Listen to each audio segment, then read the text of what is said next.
Welcome to The Explainer. So today we're diving straight into something of a cultural obsession, the $1 million retirement. For decades, hitting that seven-figure mark has basically been viewed as the ultimate financial finish line, right?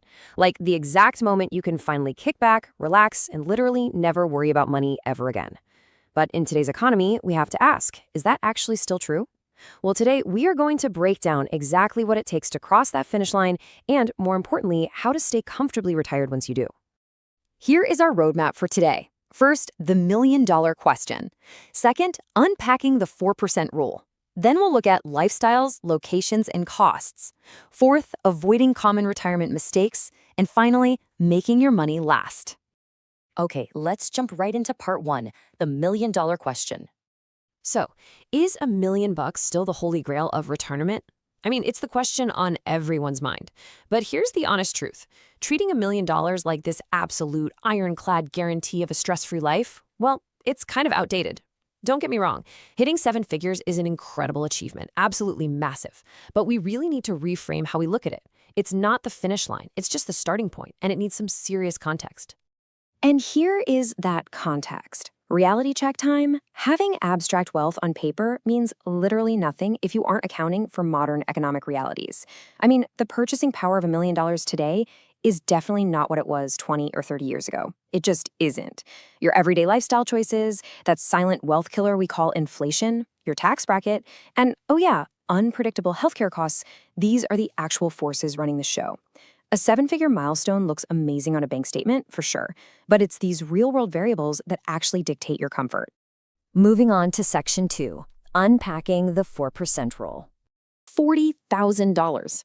That's the magic number here. If you've got $1 million saved up, this is what it actually yields in year one of your retirement, assuming standard financial withdrawal guidelines. You know, when you hear the word millionaire, you probably picture yachts, luxury cars, the whole shebang. But in terms of safe, sustainable retirement income, $1 million essentially buys you a $40,000 annual salary. So where does that $40,000 figure come from? Well, it's based on the famous 4% withdrawal rule. Basically, this is a guideline suggesting you can safely withdraw 4% of your total retirement portfolio in year one.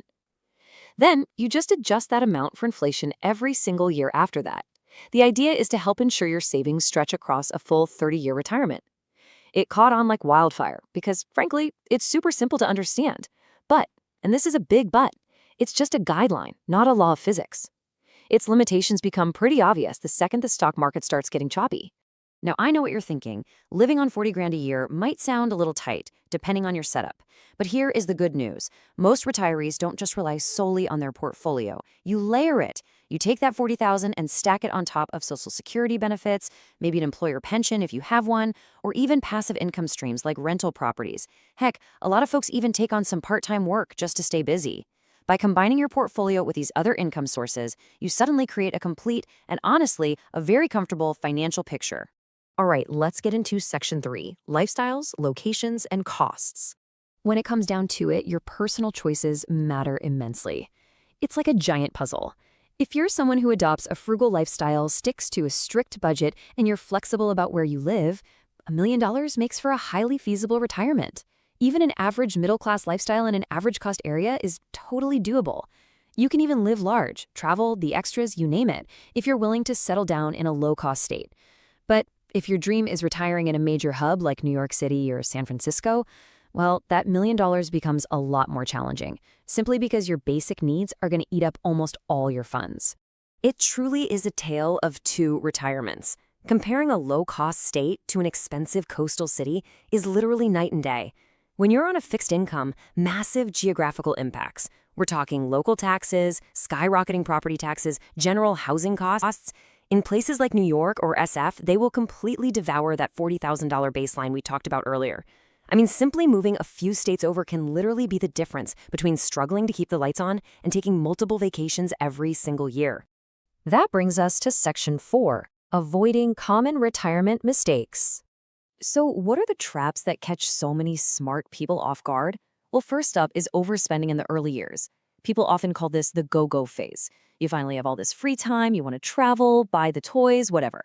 But spending too much too fast depletes your principal. Second, ignoring rising healthcare costs. Keep in mind, medical expenses almost always peak later in life. Third, retiring way too early without a rock-solid, comprehensive plan. That just means you're stretching your money over too many years. And finally, failing to diversify your investments, which leaves you completely vulnerable to wild market swings. Actually, let's talk about one of the most dangerous traps of all: sequence of returns risk. I know, it sounds like some boring financial jargon, but the concept is actually super simple. It is the danger of experiencing a major stock market crash right at the very beginning of your retirement.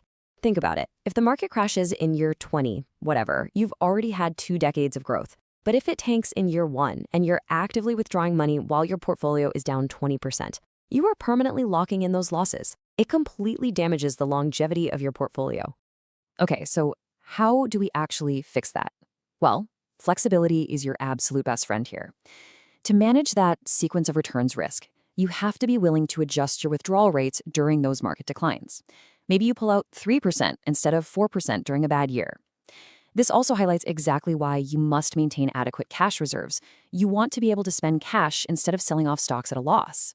And of course, keeping a properly diversified portfolio ensures all your eggs aren't just sitting in one volatile basket.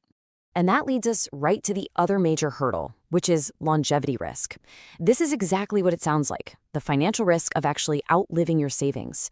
It's kind of ironic, isn't it? The reward for taking great care of yourself and living a long, super healthy life is that you have to be way more careful with your financial pacing. If you plan for 20 years of retirement, but you end up living for 35, well, your money has to be positioned to go the distance right alongside you. Which brings us to our final section, Section 5, making your money last. This is where asset allocation becomes absolutely crucial. Now, obviously, everyone's needs are different, but a typical successful portfolio really balances growth with protection. We're talking 50% in stocks to combat inflation and keep that money growing over time. Then 30% in bonds for stability, 10% in dividend-paying investments for some steady income, and finally 10% in cash reserves to weather those nasty market downturns we were just talking about. This balanced approach translates into 3 highly actionable steps. Step 1, if you can swing it, delay your Social Security. Every single year you wait to claim, up to age 70, permanently increases your monthly payout. Step 2, like we said earlier, adjust your withdrawal rate flexibly. Be ready to tighten the belt just a little bit when the market takes a dip. And step 3, strongly consider part-time work or generating passive income. Seriously, even just a few hundred extra bucks a month from a hobby or a side gig drastically reduces the strain on your primary investments. So, if there's one thing you take away from all this, let it be this: successful retirement is a habit. It really is a long-term journey. It relies on meticulous planning, disciplined investing over decades, your everyday spending habits, and setting highly realistic expectations. It is definitely not just about crossing your fingers, closing your eyes, and hoping you hit some magic 7-figure number. $1 million is an incredible tool, no doubt, but you are the mechanic who has to know exactly how to use it. Which leaves us with one final thought to chew on today based on everything we've covered. Please don't just chase a cultural myth. Take a hard look at your specific location, your desired lifestyle, and your health. Run your own numbers. So I have to ask, what is your true retirement number?